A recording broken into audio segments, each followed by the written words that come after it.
La situation du marché de la musique enregistrée en 2010, il est un peu à l'image de ce qu'il est depuis 8 ans. C'est en baisse. C'est une vraie problématique sur laquelle le SNEP a tiré la sonnette d'alarme au MIDEM. Aujourd'hui, atteindre 3000 ventes, c'est déjà un petit succès, 3000 ventes.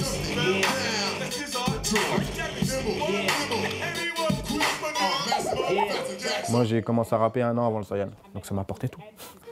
Dans le sens où je ne savais pas rentrer en studio, je ne savais pas ce que c'était poser des bacs, 3-4 bacs derrière, faire mûrir ma voix. Je viens étudier les flows, les doubles tempos, le off-beat, tout ça, je ne connaissais pas.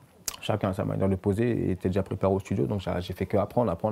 Ici pour une tardance, le beat tourne, le S comme un battement. Depuis l'époque, mon style persistant, tous ont pris distance, le bif comme assistance.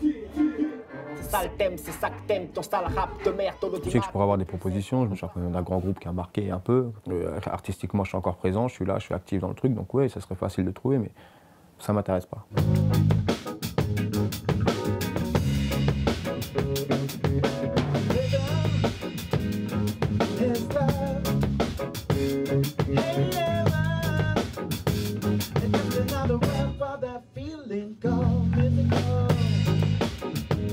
On a commencé en mars-avril l'année dernière, on a commencé à faire des répétitions, à choisir un répertoire. On a fait 8-9 dates sur l'ensemble de l'été, c'est petit, ça nous a ramené un petit peu de sous. On a pu acheter du matériel justement pour être autonome et indépendant quand on va jouer. On essaie de la transformer en une machine à date, à cacher pour certains qui veulent être déclarés pour être intermittents.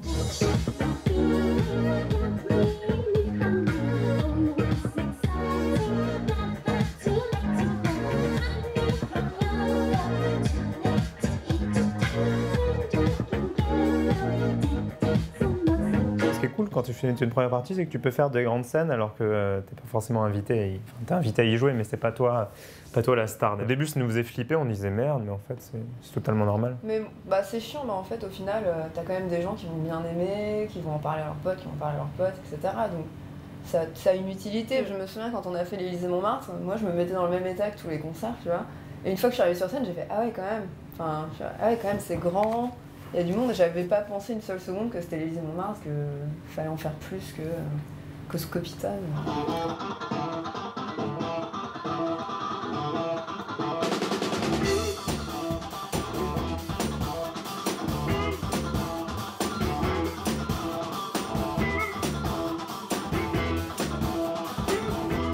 Sur scène, j'ai découvert des sensations complètement nouvelles, tu vois, parce que j'avais déjà fait des concerts et des tournées, mais j'avais jamais joué devant autant de monde. Et donc j'étais un peu dans cette démarche-là au début d'être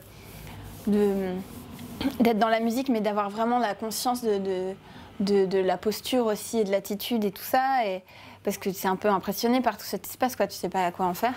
Et finalement, je me rends compte que maintenant, je suis juste naturelle et ça marche beaucoup mieux, en fait. J'avais une idée de ce qui m'attendait, mais c'était rien à côté de ce que j'ai vécu, en fait.